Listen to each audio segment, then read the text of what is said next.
Yon, good morning. Ngayon ay July 1. Papunta tayo ngayon, pipick up tayo sa Star Roofing dito sa Cabanatuan. Dadalhin natin doon sa opisina nila sa San Luis, Aurora. So ito naman ay kontrata sa atin, dahil ito ay mga kakilala naman na natin dito, mga dati nating naisakay ito. Kaya wala nang problema sa kanila. So maigi din naman yung ganito, yung may mga kakilala ka na nagpapadeliver. Dahil kasi hindi ka naman na mabubuhay kilala mo sa ganitong mga pinaggagawa nilang pair. So hindi naman ako nagrereklamo, kaya lang hindi naman na makatarungan. Sobrang taas ng diesel. Pero yung delivery fare ni Lalamove sobrang baba. Na tayo ikot sa may Vergara Highway para mas mapabilis.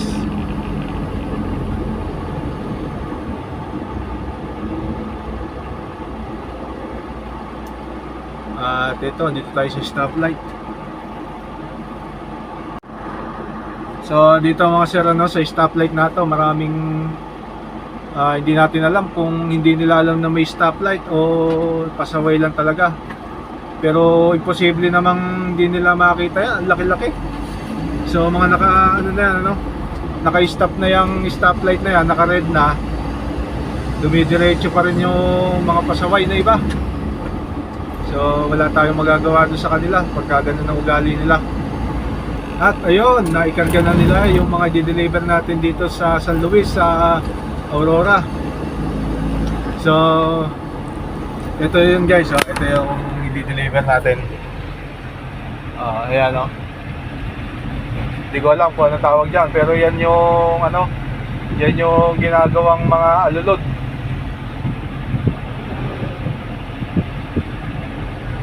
So yun lang yung karga natin ngayon. Para lang tayo maglilibot, walang kabigat-bigat. At ngayon papunta na tayo ng San Luis. Siguro biyahe natin mga 3 oras kasi 100 kilometers to eh. Sarap naman mag-drive dito sa sa bundok. At ayun may aksidente dito.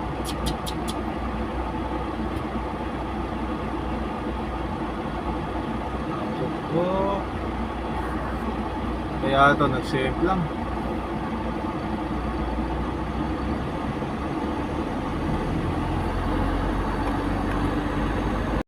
At mag-iingat po tayo lagi, lagi po nating isipin, may mga pamilyang nag-aantay sa atin.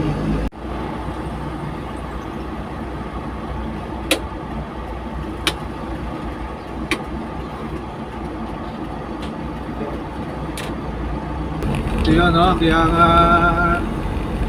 kaya gusto ko rin mabiyahe lagi dito sa Aurora. At nakaka-relax yung view. Ang ganda ng view. Ayan, tingnan nyo. Bawat linya niya.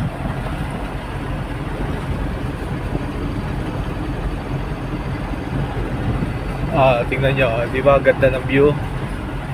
Nakaka-relax.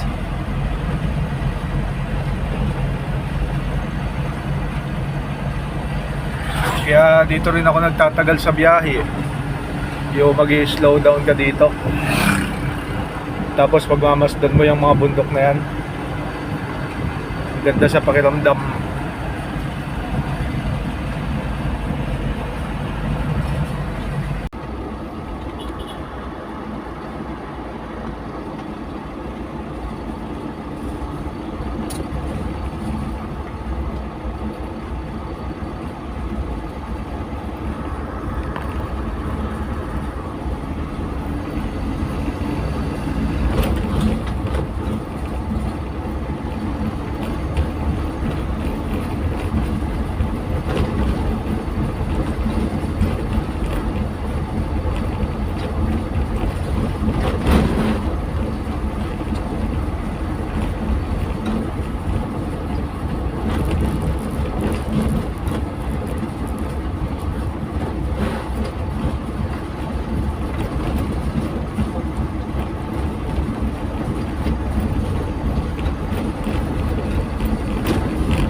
So yon, tatabi muna tayo at may kasalubong.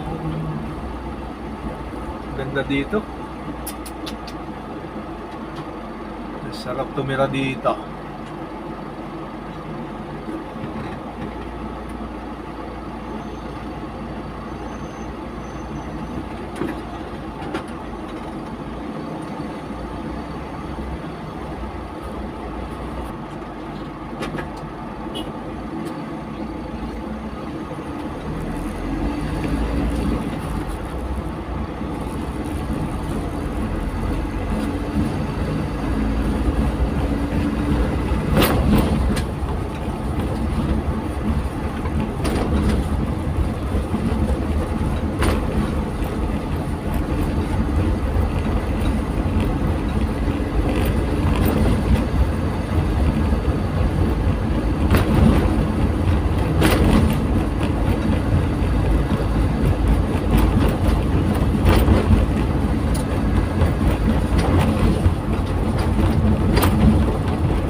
At ayun mga sir, nakita nyo naman, ano ba yan, parang kukunin na ako ng langit.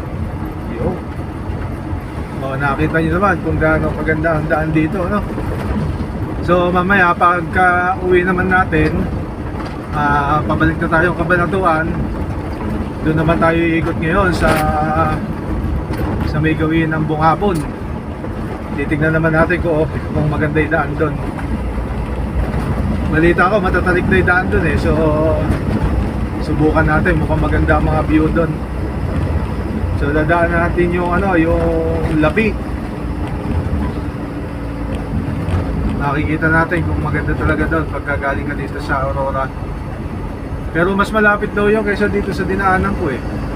Kaya lang ako, mas nalalapitan ko to siguro dahil nga walang masyadong kurbada dito na matatarik. Ng mga yung kurbadang matutulis. Kaso nga lang talagang matatarik ang daan dito. Pero doon daw sa Bungabon, sabi nung isang kuya natin, si Kuya Danny, na maganda raw doon. Mga matutulis nga lang ang kurbada pero walang matarik.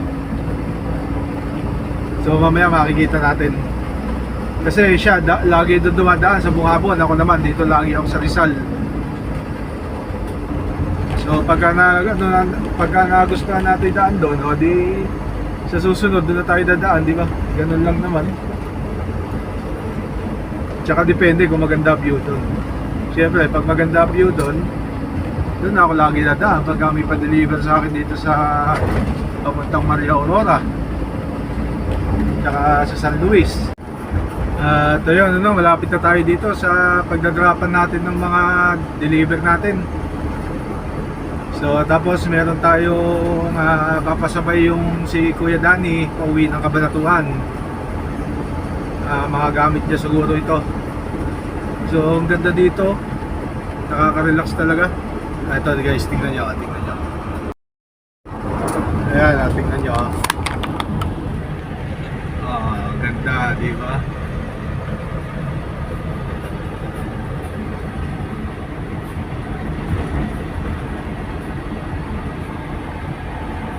Grabe.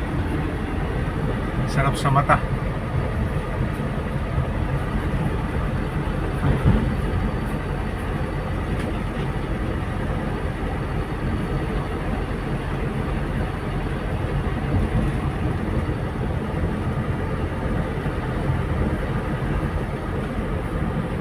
Para ako inosente, para ako hindi taga-probinsya.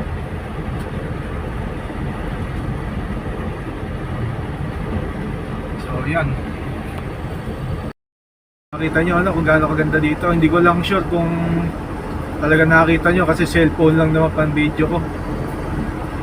At ito, malapit na tayo. Magdadrop na tayo sa kanila. Yun ganda ng view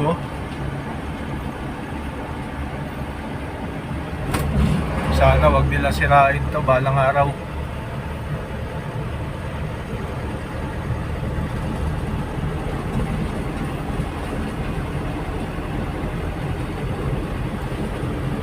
Ang ganda.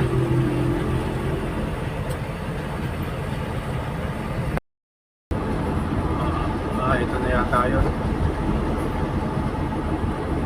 Ito kaya ito? Ito kaya yung eskwelahan natin.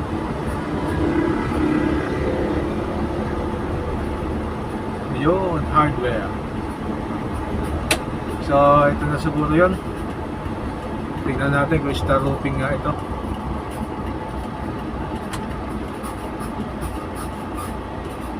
Okay. Ito nga, star roofing and hardware.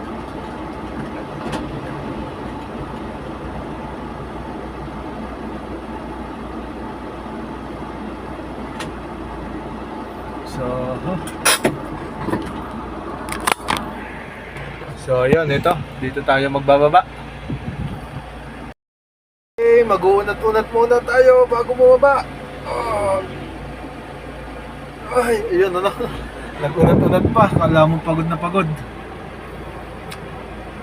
So, magbababa na tayo dito. Ayun na sila, nag-aantay na. Ayun. Okay, baba muna tayo.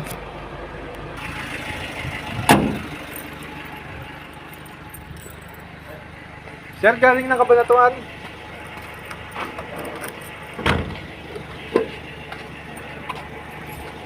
Teka, buksan mo na.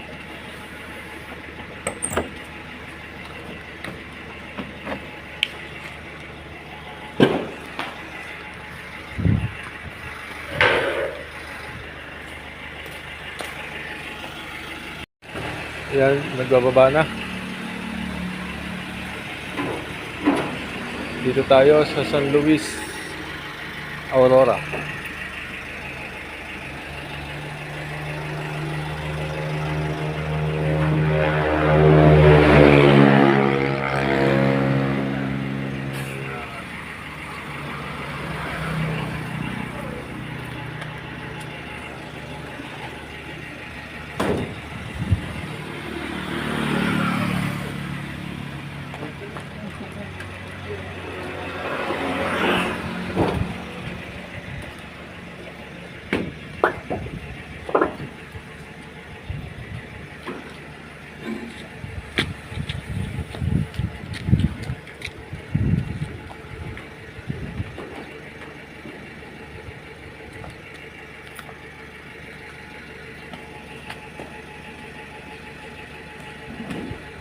So, mainit.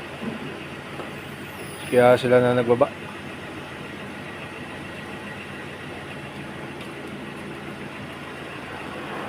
Kaya malapit na matapos.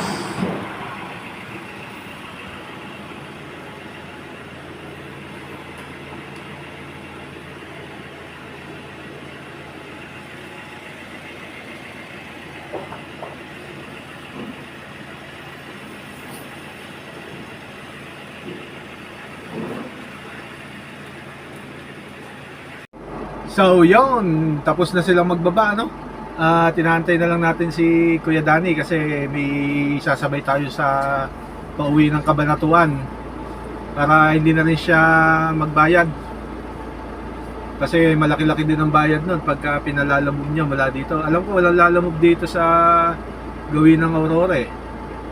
So baka mahirapan pa siya, buti na lang may biyahe ko dito kaya nakita niya, nag-post ako sa Facebook, kaya ayun nga, minessage niya ako agad. So sasabay na natin para nang sa ganun eh malibre na yung kanyang pag-travel papunta doon sa Kabanatuan. Total pauwi din naman tayo, so antayin muna natin siya.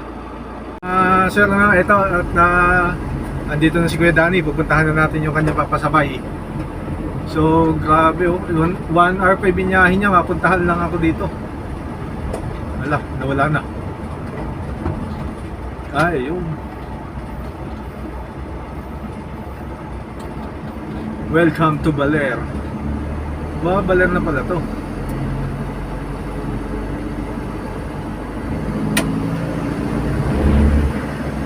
So ayun, ang ganda pala rito. At ito si Kuya Danny, sinusundan natin. Tingnan nyo yung kanyang sasakyan. Yan.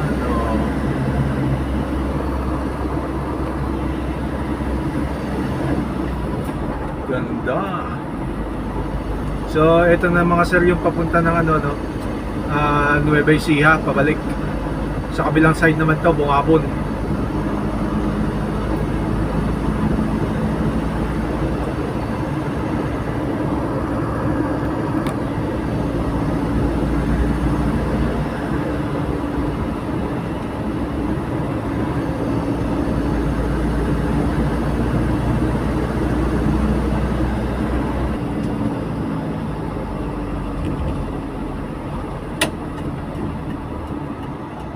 So yun, kakaliwa pala.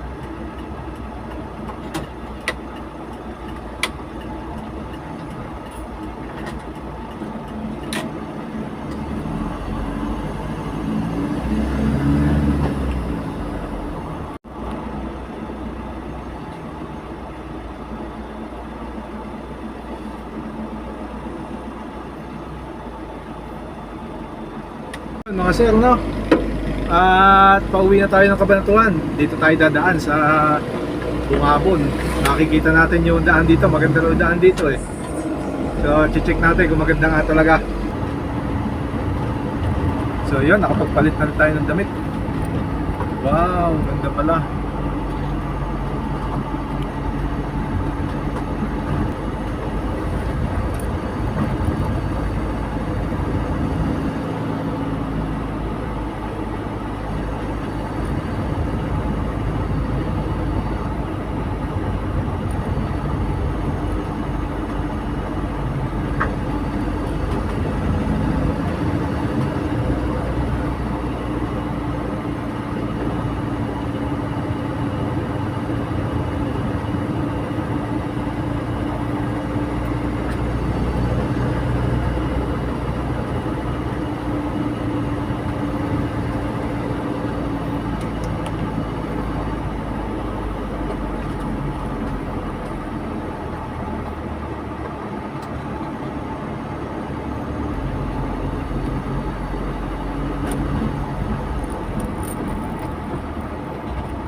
Ito yun, tapos na tayo magmerienda.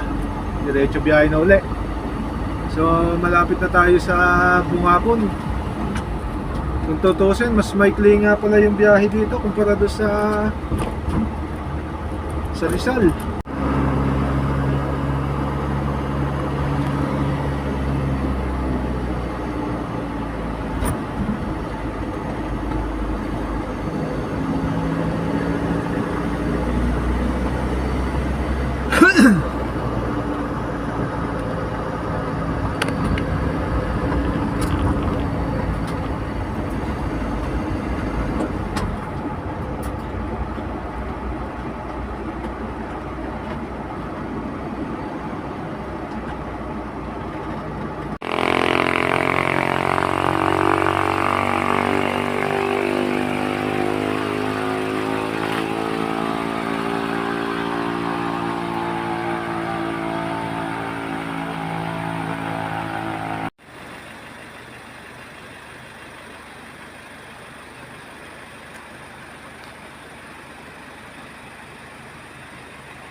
Yun, nakita nyo, ganda ng view, ano? So, yun nga talaga, may magandang view nga pala rito. Pero yun palang nakita ko magandang view sa ano na to, sa way na to. At ngayon, uwi na, diretso na tayo.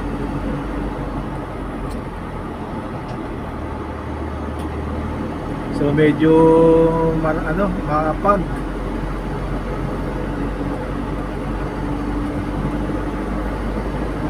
Eto, paakit ulit tayo sa kabilang bundok para pagbaba natin, doon na tayo sa labi.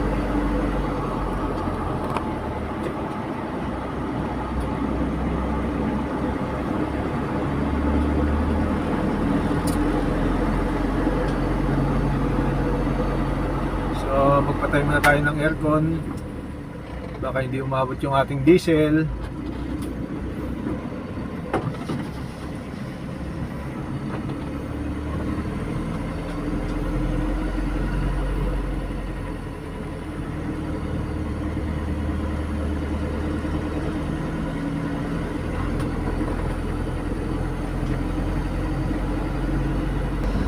Yan, nandito na tayo sa kabilang bundok. Pababa na ito ng Bungabon.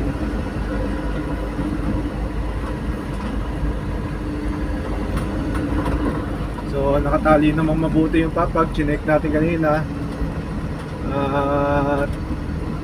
So, kahit mag-banking tayo dito, wag naman yung sobrang banking talaga. Baka naman mapwersa yung ating bubong. So, yun, madilim na, hindi na tayo makakapag-video. At update na tayo mamaya pagka nasa Kabanatuan na, kung may liwanag pa na konti. Pero palagay ko hindi tayo abot ng maliwanag sa Kabanatuan. So, mamaya na lang ulit, update na lang.